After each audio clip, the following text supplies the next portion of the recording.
architecture. Okay,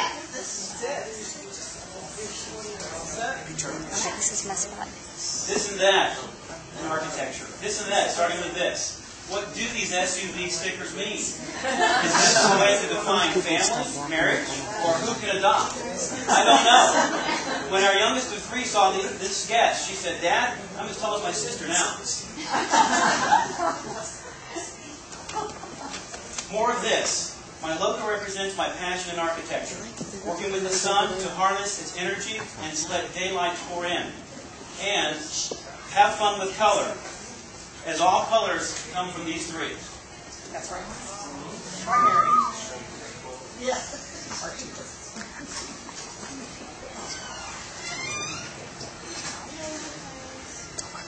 That's not working. All right. Well, this is a graph. I don't know what happened. I'll go through it anyway. This graph shows the relationship between your career path and the cultural gravitational pull to conform.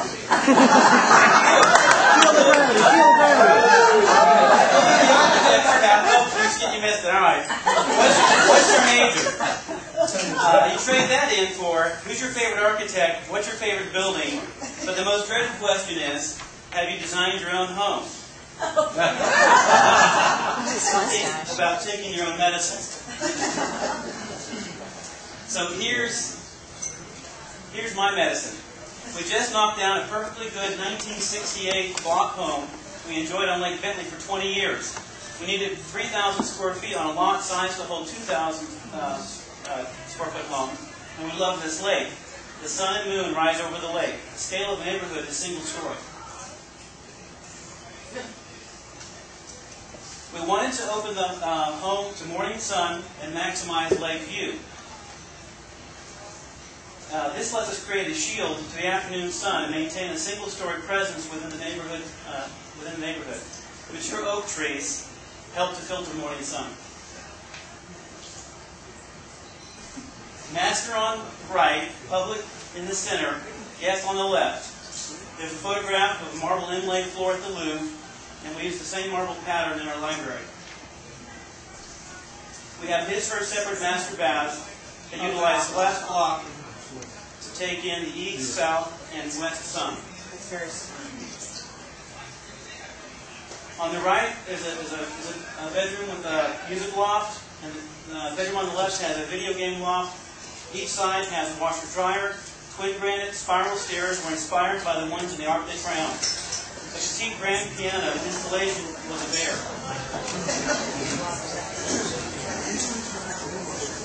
So the roof, the solar shield, has R60, that's 60 insulation value. And the 25-foot long ribbon of glass block facing west is shown here. The roof material is high reflective galvalume to reject most of the roof's heat gain. You can see that the scale of the home before and after is not dramatically increased from the street view. But the rear view of the home is a different story. Pun intended.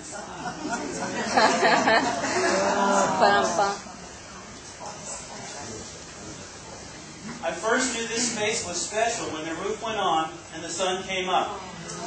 I think it's interesting that the framing of the balconies look just like the circular treehouse in the backyard.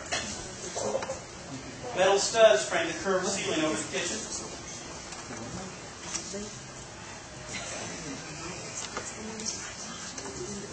Starting on the old terrazzo floor, we built a giant concrete wall full of holes. Here are the twin steel beams that house the row of glass block. Then finally, framing, drywall, and windows.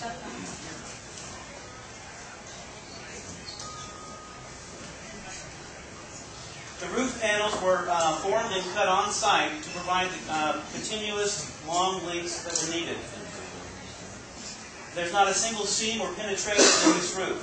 We gave up the fun of mowing, watering, and edging for watching butterflies, bumblebees, birds, and enjoy the nature landscape.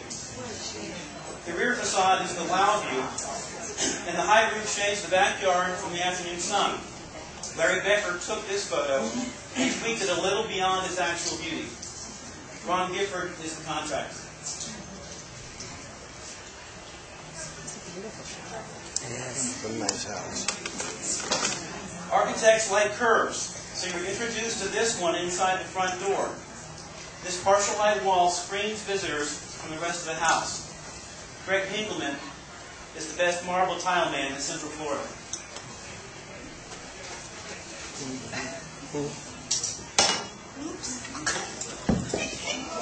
At the end of the curve, you get a peek at the window wall and the library to the left.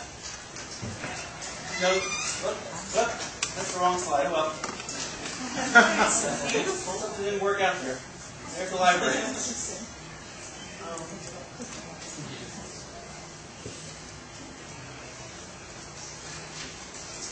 The morning sun fills the house, and the sunlight dances on the ceiling and walls from both the sun and the reflectance off the lake's waves.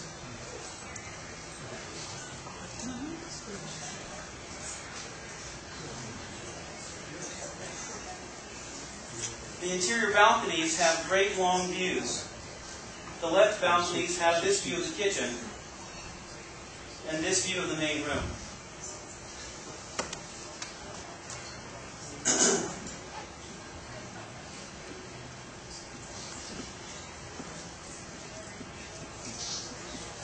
The right side balconies have similar views, and you know it's been designed by an architect when you have to use fork lists and materials lists to move in. Here's how the upstairs washers and dryers went in.